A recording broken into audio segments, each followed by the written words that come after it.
За великими изменениями, которые происходили в конце 17 века в Центральной Европе, стояли известные личности.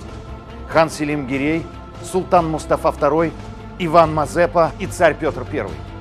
С его приходом к власти ситуация колебаний и неясности на территории Украины начинает меняться. К чему привели амбиции и желания одного человека, который занял московский престол? С вами Андрей Саминин. Это программа об истории крымских татар.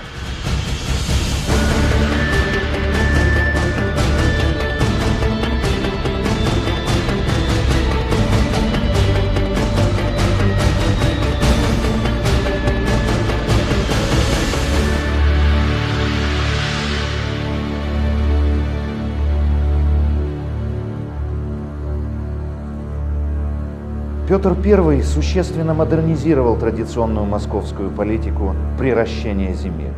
Его стремления были понятны современникам и более поздним европейским историкам.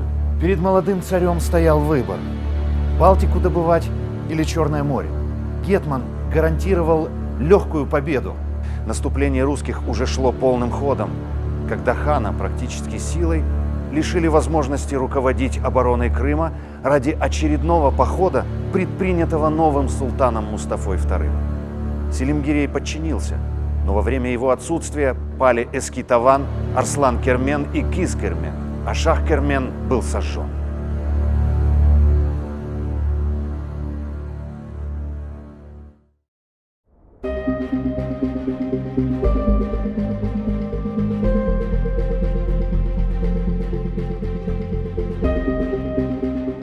Крым, оттянувший на себя от Азова значительную часть экспедиционного войска Москвы, был спасен мужеством своих защитников.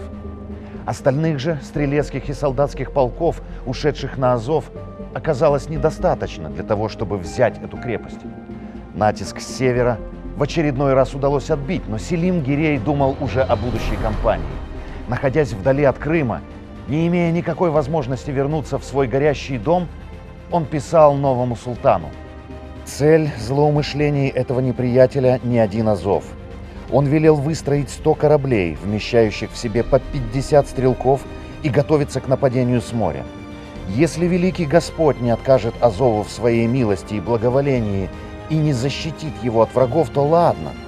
А если, от чего же, Боже сохрани, постигнет его беда, то, располагая во времени надобности приготовленными для морской стороны снаряжениями, враг распустит знамя над берегами Черного моря, и тогда прощай спокойствие и безопасность Анатолийского и Румелийского прибрежий и Стамбульского пролива.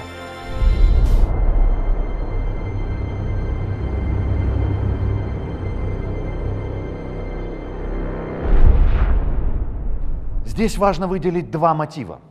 Первый – это Порта, которая оставила Крым на произвол судьбы, недооценив важные опасности для всей империи, московской.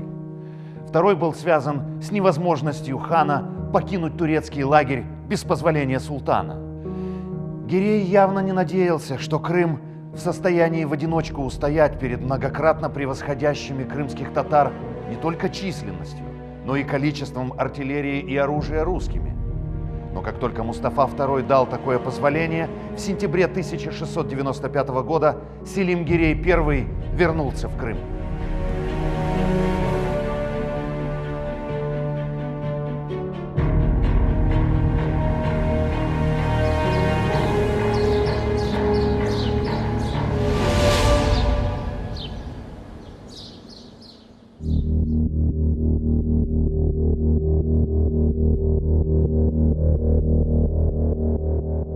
Так Москва впервые в своей истории получила выход к еще одному морю. Она стала серьезно угрожать всем странам Средиземноморского бассейна.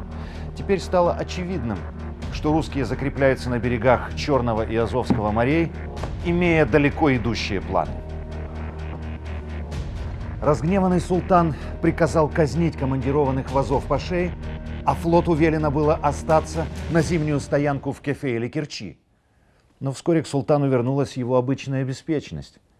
А царь Петр беспечным не был. Едва добившись первых успехов на берегах Азова и Черного моря, он принялся буквально врастать крепостями в сушу. Он укрепил устье Дона, усилил крепости Казикермана и других приднепровских городков, совершил плавание по Азовскому морю для выбора гавани будущему флоту. Такое место было найдено у мыса Таганрог.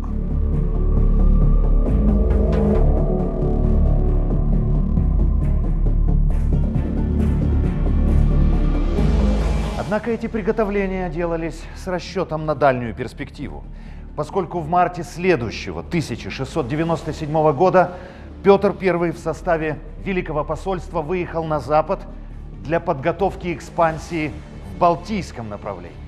Царь обезопасил себя с юга, заключив в Вене антитурецкий наступательный союз с Австрией и Венецией, которые находились в состоянии войны с Османской империей. Согласно Венскому трактату, союзники не имели права вступать с турками в сепаратный мир, а в военных действиях должны были согласовывать свои оперативные планы с Россией. В дальнейшем этот пункт имел большое значение не только для Порты, но и для Крыма.